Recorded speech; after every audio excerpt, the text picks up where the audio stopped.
నమస్కారం YSR TV news కు స్వాగతం. నా పేరు సాయి ప్రసాద్. ముందుగా ఇవాల్టి హెడ్లైన్స్. భారీ వర్షాల కారణంగా దెబ్బతిన్న రోడ్లకు యుద్ధ ప్రాతిపదికన మరమ్మతులు. పంచాయతీరాజ్ ఏసీ భాగ్యరాజ్ వెల్లడి. చంద్రబాబు నాయుడు రాజకీయ లబ్ధి కోసం తన భార్య భువనేశ్వరిని సైతం వదలడం లేదు. ఎమ్మెల్యే తోపుదుర్తి ప్రకాష్ రెడ్డి విమర్శ. అమరావతి రాజధానిగా ఉండాలన్నదే మొదటి నుంచి కాంగ్రెస్ పార్టీ డిమాండ్ స్పష్టం చేసిన పిసిసి అధ్యక్షుడు శైలజానాథ్. ప్రభుత్వం ప్రతిపాదించిన పిఆర్సీ నివేదిక తమకు ఏమాత్రం ఆమోదయోగ్యం కాదు స్పష్టం చేసిన ఉద్యోగ సంఘాలు.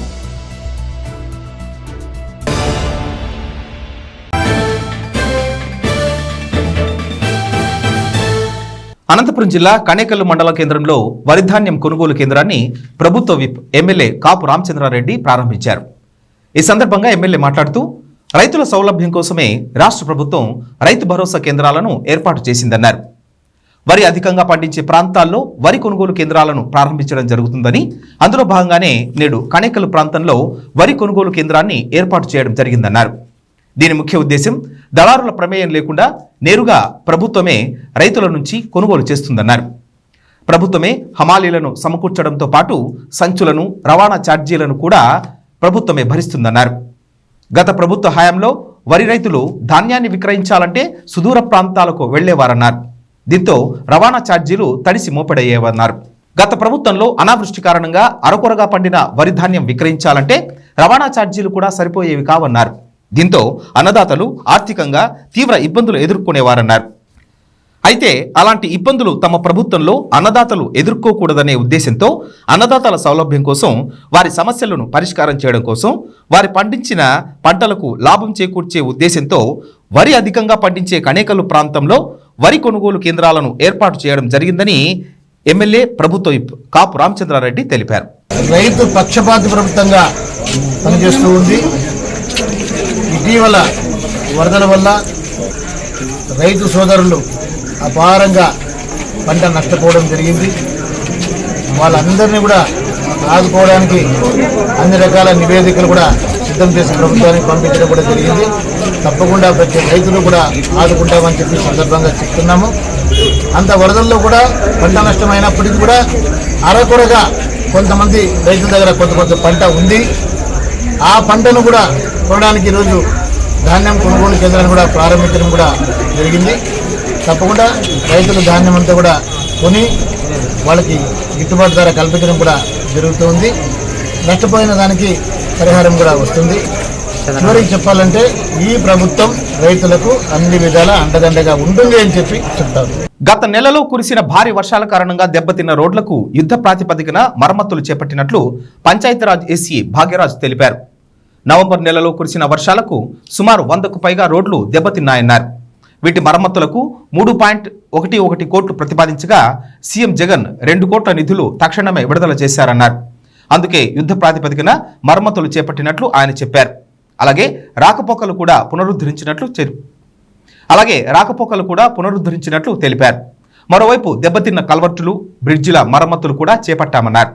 2వ దశలో దెబ్బతిన్న భవనాల మరమ్మతులు చేస్తామని భాగ్యరాజ్ చెప్పారు.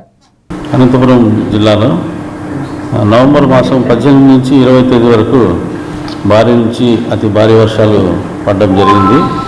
ఎప్పుడు కనీవిని ఎరగని రీతిలో వర్షాలు రావడం వల్ల పంచాయతీరాజ్ డిపార్ట్మెంట్కి సంబంధించిన రహదారులు దాదాపు 102 రహదారులు మొత్తం కూడా డ్యామేజ్ అవ్వడం జరిగింది. అందులో 64 రహదారులు వచ్చేసి పూర్తిగా బ్రీచెస్ జరిగాయి. అంటే మోరీలు ఇటువంటివన్నీ కూడా కొట్టుకుపోవడము, చిన్న కల్వర్ట్లన్నీ కూడా తెగిపోవడం జరిగింది.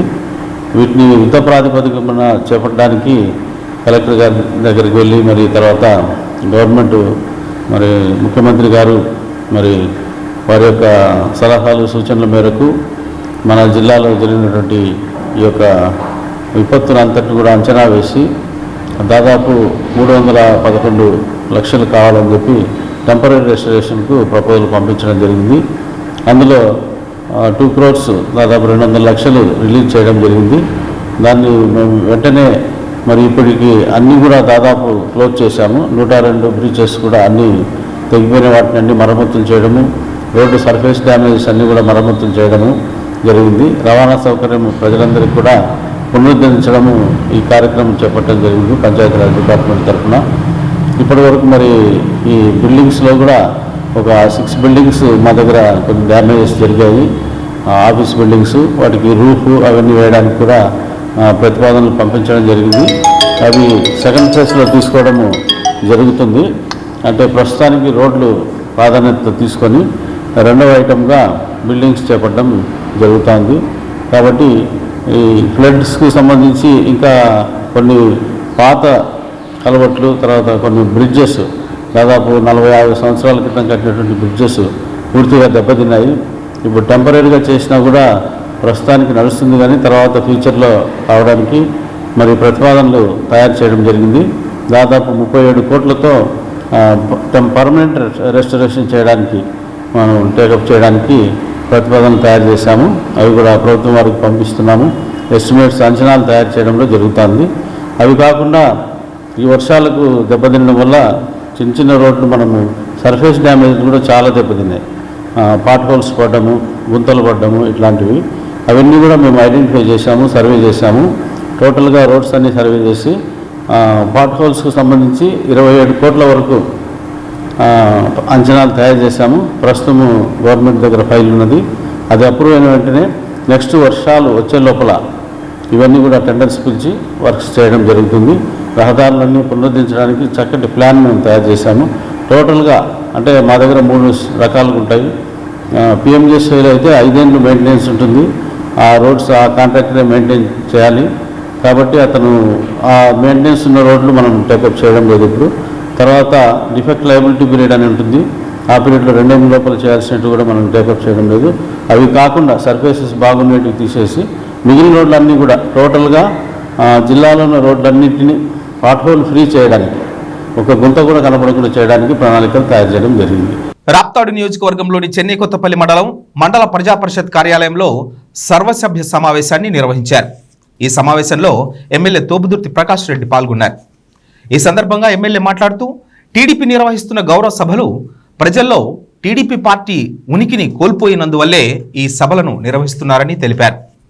ప్రతిపక్ష నాయకుడు చంద్రబాబు నాయుడు తన రాజకీయ లబ్ధి కోసం తన భార్య భువనేశ్వరిని సైతం వదలడం లేదని విమర్శించారు. ఈ కార్యక్రమంలో మండలాధికారులు, అలాగే వైసీపీ నాయకులు తదితరులు కూడా పాల్గొన్నారు. అయితే మీరు మాత్రం అసెంబ్లీలోకి వచ్చి అసెంబ్లీలో మీ కుటుంబ సభ్యుల్ని తిట్టినట్టుగా మీరు ప్రచారం చేసుకుంటూ నాటకాలు ఆడుతూ ఈరోజు రాష్ట్రంలో ప్రజల గోడు వినకుండా, వరదల బారిపడిన ప్రజల గోడు వినకుండా వరద ప్రాంతాల్లో పర్యటిస్తూ కూడా చూశారా నా భార్యను తిట్టారంటారు. సిగ్గుగా లేదా చంద్రబాబు నాయుడు గారు? మీ భార్య రామారావు గారి కుమార్తె, రామారావు గారిని గౌరవించేటువంటి ప్రతి ఒక్క వ్యక్తి కూడా ఈ రాష్ట్రంలో మాతో సహా అందరూ కూడా సిగ్గుపడతా ఉన్నారు. ఆయన కుటుంబాన్ని బజార్కి ఇడ్చావు, ఆయనను వెన్నుపోటు పొడిచావు, ఆయన మరణానికి కారణమయ్యావు, ఆయన పార్టీని లాక్కున్నావు, ఆయన కుర్చీని లాక్కున్నావు, ఆయన కుటుంబాన్ని చీల్చావు, ఆయన కుమారుల మనోవేదనకు కారణమయ్యావు. ఈరోజు మళ్ళీ ఆయన కుమార్తెను బజార్కి ఇడుస్తా ఉన్నావు. భువనేశ్వరి గారి ఆత్మ గౌరవాన్ని బజార్కి ఇడుస్తా ఉన్నావు నీ రాజకీయ ప్రయోజనాల కోసం. అదే వల్లభనేని వంశీ తిట్టిన రోజు ఎందుకు నీవు ప్రజల మధ్యకు వచ్చి నా భార్యను తిట్టారని నువ్వు ఎందుకు రాలేదంటే దానివల్ల నీ రాజకీయ ప్రయోజనాలు నెరవేరవు. అదే అసెంబ్లీలో తిట్టినారని అబద్ధం చెప్పి ప్రజల వద్దకు పోయినా ఎంతో కొంత నీ రాజకీయ ప్రయోజనాలు నెరవేరుతాయి, నీ పార్టీ ఉనికి నిలబడతాదనేసి ఒక దురాశతో, దుర్మార్గపు ఆలోచనతో నువ్వు ఎన్టీఆర్ కుటుంబాన్ని ఇంకా శోభిస్తూ ఉన్నావు. నీ పద్ధతులు మార్చుకో. నీకు సంబంధించిన మాజీ మంత్రులు, మాజీ శాసనసభ్యులు కూడా గ్రామాల్లోకి వెళ్ళి ఇవే అబద్ధాలు చెప్తా ఉన్నారు. మీరు అధికారంలో ఉన్నప్పుడు ఏం చేశారు, మీరు చేసిన మంచి ఏంది, మీరు చేసిన చెడేంది అనేసి సమీక్ష చేసుకోకుండా మీరు చేసిన అప్పుల వల్ల రాష్ట్రం అధోగతి పాలైతే దాని విషయంలో మీ నిజాయితీగా మీ తప్పులు ఒప్పుకోకుండా ఈరోజు గ్రామాలకు వెళ్ళి నాలుగు కోస్తామంటారు. ఎవరి నాలుకలు కోస్తారు? 25 ఏళ్ళుగా మీరు అధికారంలో ఉంటే మీ వెంట నడిచినటువంటి ప్రజల నాలుకలకు వస్తారా? మిమ్మల్ని నమ్మి మోసపోయినటువంటి డ్వాక్రా మహిళల నాలుకలకు వస్తారా? మిమ్మల్ని వ్యతిరేకించి మిమ్మల్ని ఇంటిదారి పట్టించినటువంటి ప్రజల నాలుకలకు వస్తారా? సినిమా డైలాగులతోనూ మోసపూరితమైనటువంటి మాటలతోనూ రెచ్చగొట్టేటువంటి మాటలతోనూ గ్రామాల్లోకి వెళ్ళి చిచ్చుపెట్టే విధంగా వ్యవహరిస్తున్న పరిటాల సునీత గారు తెలుగుదేశం పార్టీ శాసనసభ్యులు, మాజీ శాసనసభ్యులు ఈరోజు జిల్లా వ్యాప్తంగా మీరు అనంతపురం జిల్లా ప్రజలకు క్షమాపణ చెప్పాలా? అమరావతి కాదు రాజధాని కావాల్సింది, అనంతపురంలో రాజధాని పెట్టాలని మీరు డిమాండ్ చేయాలా? అమరావతి నుంచి అరెస్టు లేనో మరో పాదయాత్ర చేయాలనేసి ఆలోచన చేస్తూ ఉన్నారు చంద్రబాబు కోట్రి, రైతుల ముసుగులో ఉన్నటువంటి పెట్టుబడిదారులు. ఎందుకంటే వీళ్ళకి పని లేదు, డబ్బులు ఎక్కువైనాయి. గత 5 సంవత్సరాల్లో సంపాదించినటువంటి దోపిడీ చేసినటువంటి డబ్బులు ఎక్కువైనాయి. ఆ దోపిడీ డబ్బుతో పెట్టిన పెట్టుబడులు ఏవైతే అమరావతి ప్రాంతంలో పెట్టారో అవి నిరర్థకం కాకూడదు. అవి ఆదాయాల రూపంలో మారాలంటే అక్కడ రాజధాని రావాలా? అది ఆచరణ సాధ్యం కాదని తెలుసు. చంద్రబాబు నాయుడు 100 ఏళ్ళు ముఖ్యమంత్రిగా ఉన్నప్పుడు అది కట్టలేడు అమరావతి లాంటి రాజధాని. ఎందుకంటే ఒక అనంతపురం పట్టణము ఎంతో కొంత అభివృద్ధి చెందినటువంటి అనంతపురం కార్పొరేషన్ చుట్టూ ఇంకా కొంత అభివృద్ధి కార్యక్రమాలు చేయొచ్చు, ఇంకా కొన్ని పరిశ్రమలు తీసుకురావచ్చు.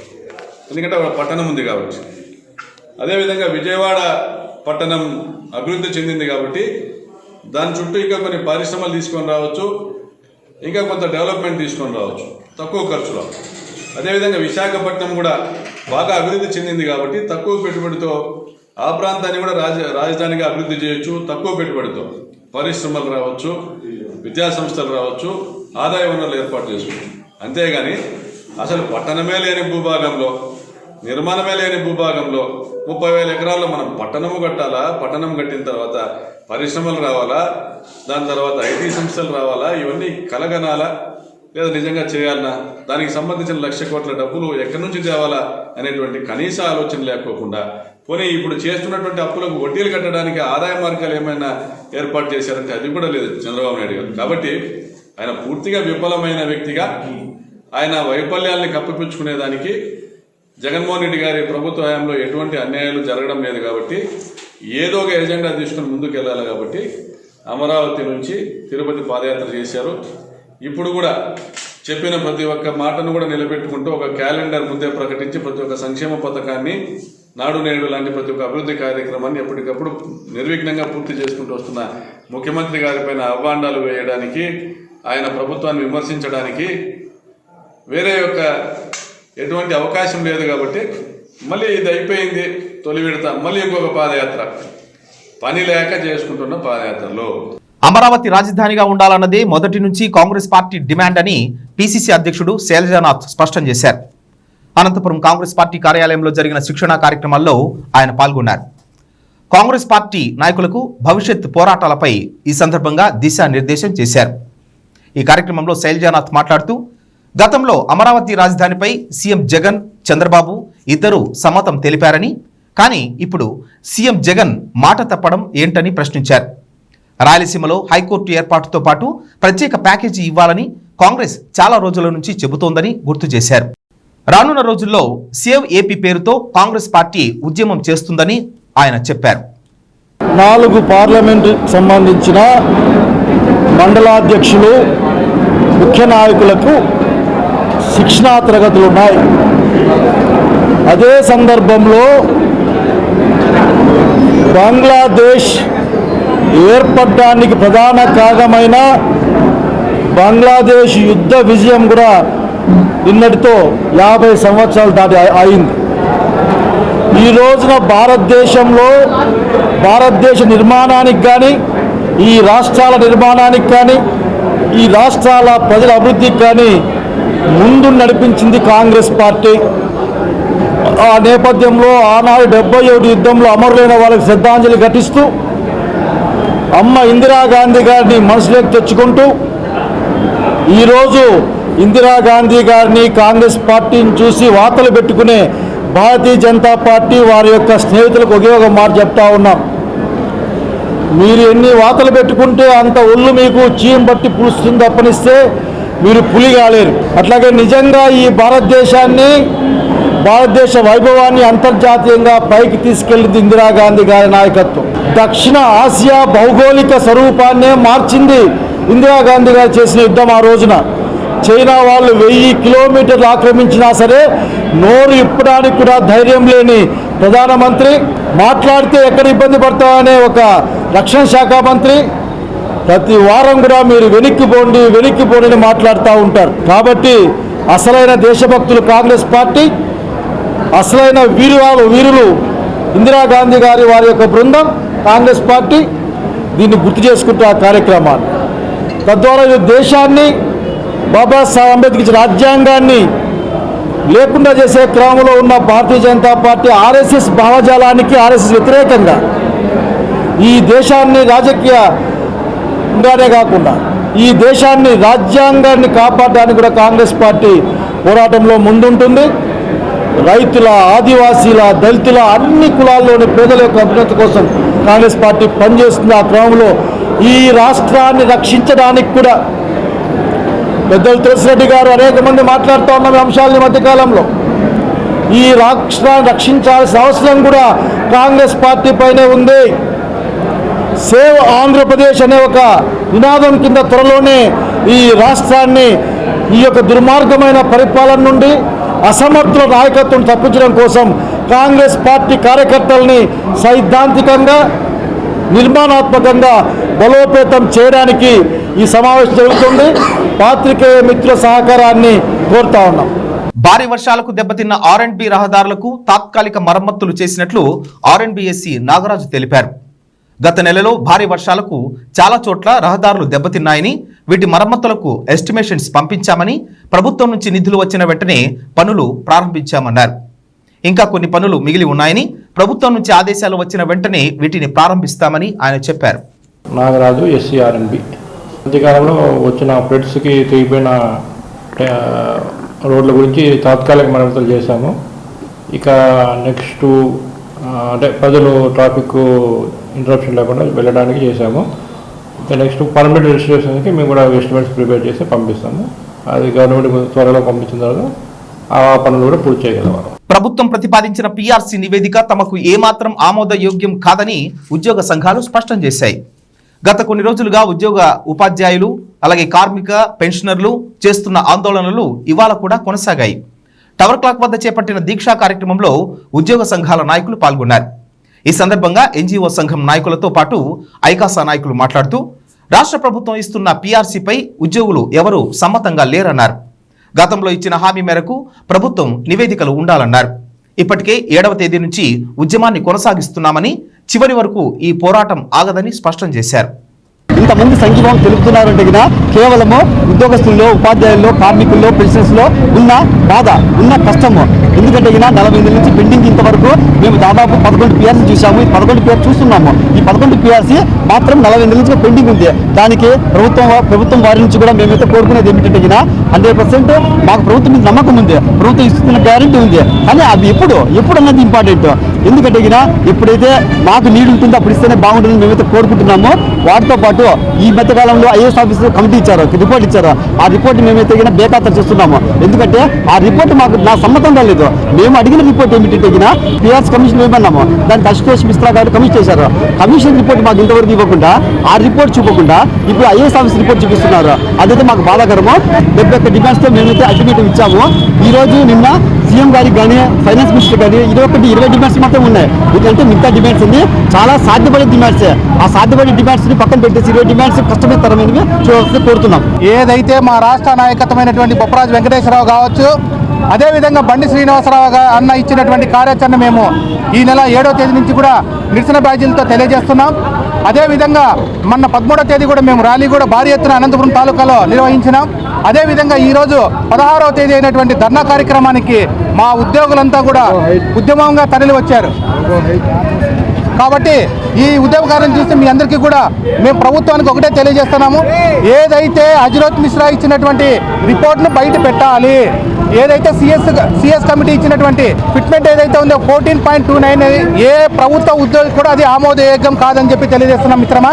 అదేవిధంగా ఫిట్మెంట్ అనేదే కాకుండా ఏదైతే మేము ఆల్రెడీ 27% IR తీసుకుంటున్నాం. ఏదైతే 25% తీసుకుంటున్నారో మా దాన్ని 14.29 ఏ విధంగా సిఎస్ కమిటీ ఇస్తుంది? ఒకవేళ ఐఏఎస్ అధికారులు ఏ విధంగా ఇచ్చారనేది అయితే మాకైతే అర్థం కావడం లేదు. వాళ్ళకి ఎందుకంటే టయానికి టీఏలు తర్వాత సంబంధించిన ఫిట్మెంట్ అంతా వస్తుంది కాబట్టి మిగిలిన ఉద్యోగులు ఏమైనా కానులే అని చెప్పేసి అంత దుర్మార్గమైనటువంటి నివేదికను ఇవ్వడం అనేది మేమైతే తిరస్కరిస్తున్నాం. ప్రతి ఒక్క ఉద్యోగి కూడా తిరస్కరిస్తున్నాం. కాబట్టి నల్ల బ్యాడ్జీలు పెట్టుకొని మీరు నిరసన తెలుపకూడదు అనేది ప్రభుత్వానికి చెప్పాల్సిన అవసరం లేదనుకుంటాం. ఎందుకంటే మా డిమాండ్స్ ఇవన్నీ తీసుకొస్తే మేమెందుకు వస్తాము? ఈ రోజు రోడ్డు మీద పడి ఈ ఎండల్లో మేము ఉన్నామంటే దానికి కారణం ఎవరు? ప్రభుత్వమే. కాబట్టి ప్రభుత్వం ఆలోచించుకోవాలి. నల్ల బ్యాడ్జీలు పెట్టుకొని నిరసన చేయాలా, లేకుంటే ఆ నల్ల బ్యాడ్జీలు పెట్టుకోవాలంటే వాళ్ళు అడిగినటువంటి డిమాండ్స్ని మేము ఆమోదిస్తే వాళ్ళు ఎందుకు పెట్టుకుంటారనేది ప్రభుత్వం గ్రహించాలని చెప్పేసి తెలియజేస్తాం. ఏపీజేసీ అమరావతి తలపెట్టిన ధర్నా కార్యక్రమానికి మా 4వ తరగతి ఉద్యోగులు విరివిగా పాల్గొంటున్నాము. అలాగనే ప్రభుత్వము ఈ 72 డిమాండ్ల కింద స్పందించకపోతే మేము తదుపరి కార్యాచరణకు కారణముఖులమై ఉంటామని ఈ సభాముఖంగా తెలియజేస్తున్నాం. ఇక ఇవాల్టి హెడ్లైన్స్ మరోసారి. భారీ వర్షాల కారణంగా దెబ్బతిన్న రోడ్లకు యుద్ధ ప్రాతిపదికన మరమ్మతులు. పంచాయతీరాజ్ ఏసీ భాగ్యరాజు వెల్లడి. చంద్రబాబు నాయుడు రాజకీయ లబ్ధి కోసం తన భార్య భువనేశ్వరిని సైతం వదలడం లేదు. ఎమ్మెల్యే తోపుదుర్తి ప్రకాష్ రెడ్డి విమర్శ. అమరావతి రాజధానిగా ఉండాలన్నదే మొదటి నుంచి కాంగ్రెస్ పార్టీ డిమాండ్ స్పష్టం చేసిన పిసిసి అధ్యక్షుడు శైలజానాథ్. ప్రభుత్వం ప్రతిపాదించిన పీఆర్సీ నివేదిక తమకు ఏమాత్రం ఆమోదయోగ్యం కాదు స్పష్టం చేసిన ఉద్యోగ సంఘాలు. ఇవి ఇవాటి విశేషాలు. మళ్ళీ రేపటి వైఎస్ఆర్ టీవీ వార్తల్లో కలుద్దాం. నమస్కారం.